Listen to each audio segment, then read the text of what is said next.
sejahtera bagi kita semua, umat Tuhan dimanapun berada. Pada pagi hari yang indah ini, kita mau mendengarkan firman Tuhan sebelum kita melakukan aktivitas kita. Namun sebelumnya, mari kita berdoa. Sungguh besar kasih-Mu ya Allah dalam kehidupan kami, hingga kami boleh menikmati anugerah dan kasih Tuhan di pagi hari ini melalui kesehatan dan nafas kehidupan yang Tuhan berikan bagi kami.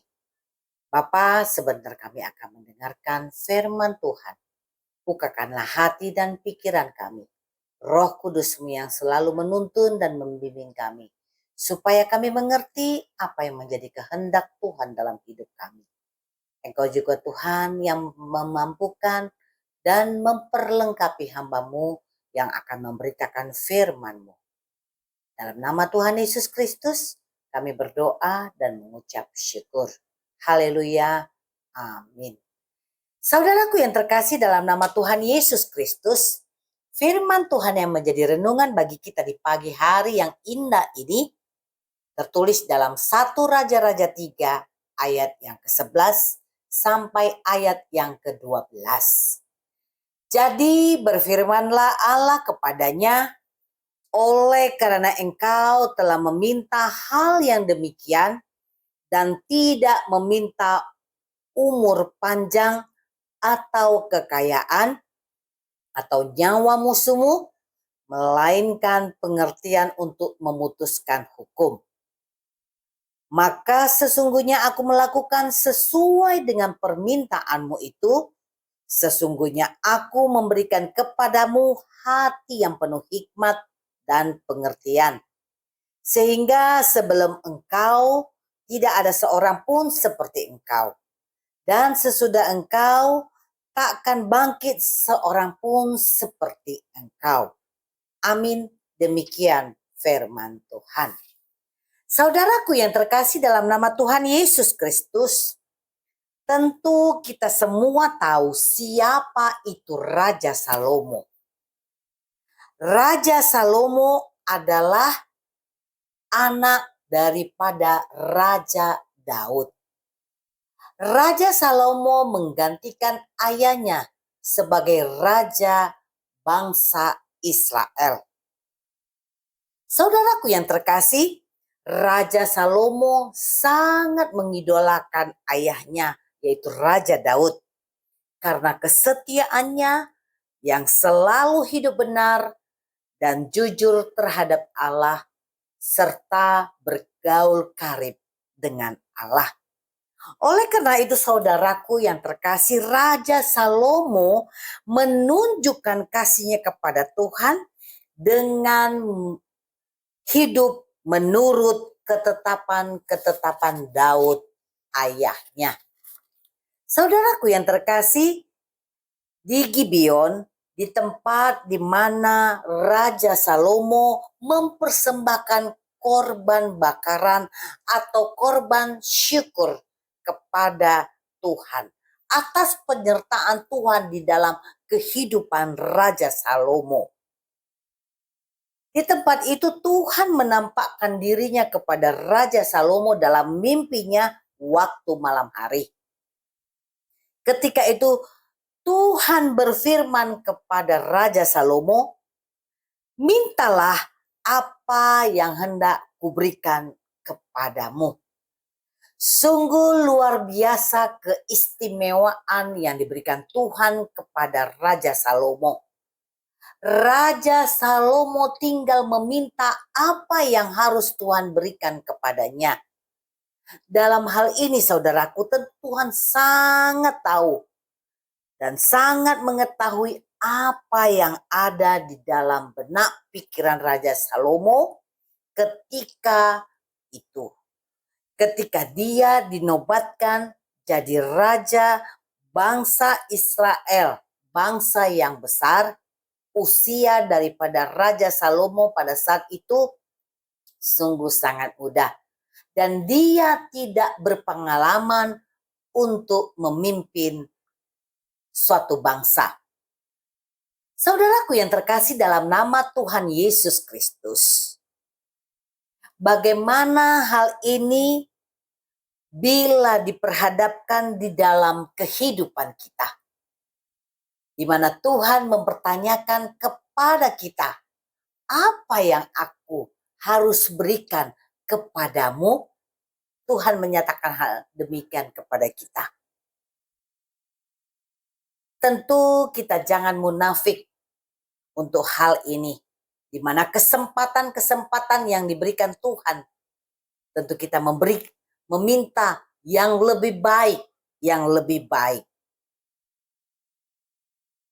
Apalagi ketika kita dipilih jadi ketua dalam suatu organisasi atau dalam suatu kelompok, belum tentu kita diperbolehkan atau dipersilakan untuk meminta hal-hal yang layak sebagai ketua.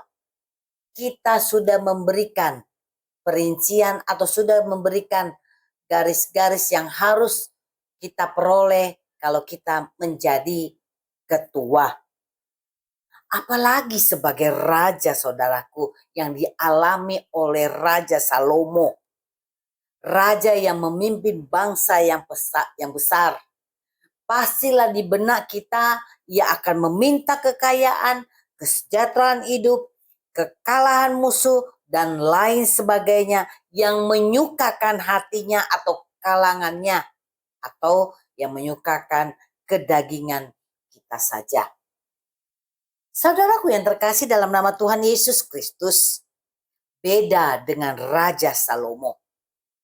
Ketika tawaran itu diberikan Tuhan kepada Raja Salomo, dia hanya memohon kepada Allah agar Allah memberikan hati yang paham menimbang perkara, untuk dapat membedakan mana yang baik dan mana yang jahat. Hal ini saudaraku dapat kita baca di dalam pasal ini di ayat yang ke-9.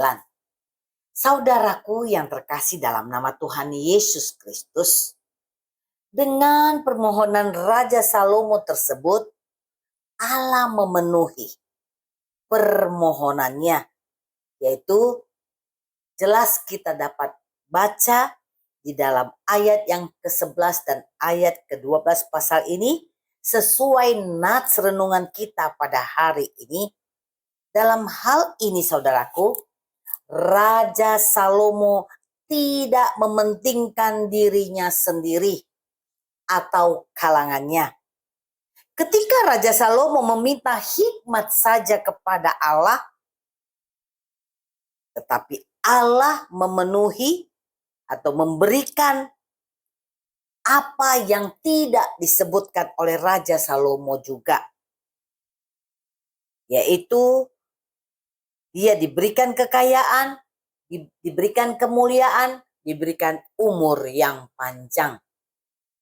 Saudaraku yang terkasih dalam nama Tuhan Yesus Kristus, dari nats renungan kita hari ini, Tuhan mengingatkan kepada kita semua umat-Nya yang percaya kepadanya, supaya di dalam kehidupan kita, kita memiliki kepedulian, rasa simpati dan empati di dalam lingkungan kehidupan kita dan kepada orang lain.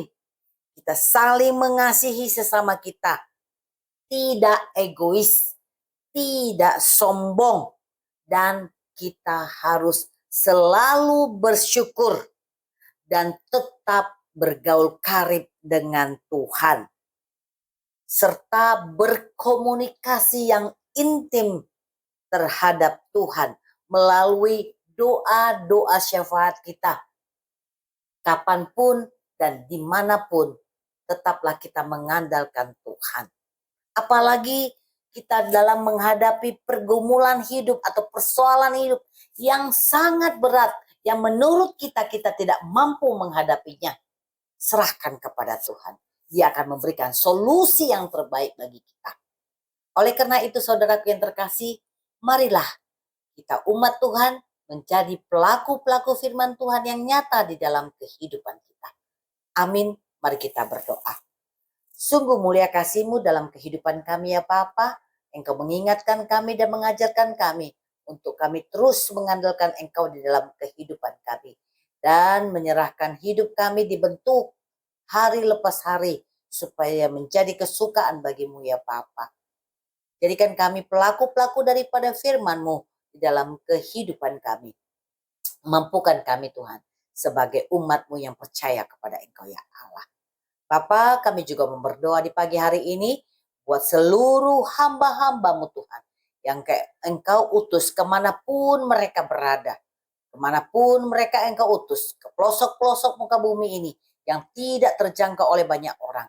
Biarlah Tuhan yang memampukan, yang mencukupkan, dan memperlengkapi mereka.